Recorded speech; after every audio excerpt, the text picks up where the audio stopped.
देखिए, दिनांक 20/1/2024 को दिल्ली में एक बच्ची लावारिस रूप से घूमते हुए दिखाई दी गई। तो दिल्ली पुलिस के द्वारा उनको CWC में के सामने प्रस्तुत किया गया। जब उनके द्वारा मेडिकल कराया गया तो पाया गया कि उस बच्ची के साथ रेप हुआ था। इस आधार पर दिनांक 27/1/2024 को दिल्ली पुलिस द्वारा एक अभियोग पंजीकृत किया गया। बच्ची ने पूछताछ में ये बताया था कि उसके एक सौतेले पिता और चाचा ने उसके साथ रेप किया था तथा वो जो है चाचा चाची के पास रह रही थी, जो उसको जो है इस डर के मारे कि वो शिकायत न कर दे, उसको एक बस में बैठा दिए थे, जिसकी वजह से वो दिल्ली में उतर गई थी। उसके बाद घटना स्थल थाना लोनी बॉर्डर होने के कारण विवेचना हमारे पास ट्रांसफर हुई, जिसकी वजह से दिनांक 9/4/2024 को हमारे थाना लोनी बॉर्डर में यह अभियोग पंजीकृत किया गया। बच्ची से जब गहनता से पूछताछ की गई तो उसके द्वारा बताया गया कि जो पूर्व में उसने बताया था वो घटना रियल में नहीं थी। उसको इतना ज़्यादा डर था एक व्यक्ति से, जिसकी वजह से उसने ये घटना बताई थी।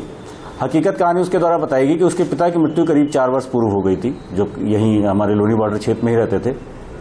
मृत्यु के बाद ये लोग अपने ननिहाल में शिफ्ट हो गए थे, लेकिन इनकी माँ इनको करीब 1 वर्ष पूर्व लेके चली आई थी। उसके बाद इनकी माँ एक राजू नाम के व्यक्ति जो कि दिल्ली क्षेत्र में रहता है उसके संपर्क में आई थी और फिर ये वेश्यावृत्ति में उतर आए। इसकी माँ वेश्यावृत्ति में उतर आई और जो राजू नाम का व्यक्ति है उसने इस बच्ची के साथ भी शोषण किया तथा इसके बड़े भाई जो कि जिसकी उम्र करीब 13 वर्ष है उसके साथ भी शोषण किया।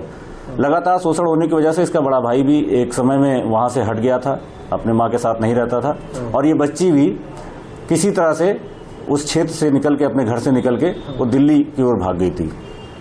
पुलिस के द्वारा उक्त दोनों अभियुक्तों को गिरफ्तार कर लिया गया है, जिसमें उसकी मां भी दोषी है। उसके द्वारा बच्ची 20 तारीख को गायब हुई थी जनवरी में, कहीं अभियोग पंजीकृत नहीं कराया गया। बच्ची के द्वारा बताया गया कि इस घटना को जो उसके राजू नामक व्यक्ति करता था उसको छिपाने के लिए उसकी मां भी राजू के साथ उसको टार्चर करती थी।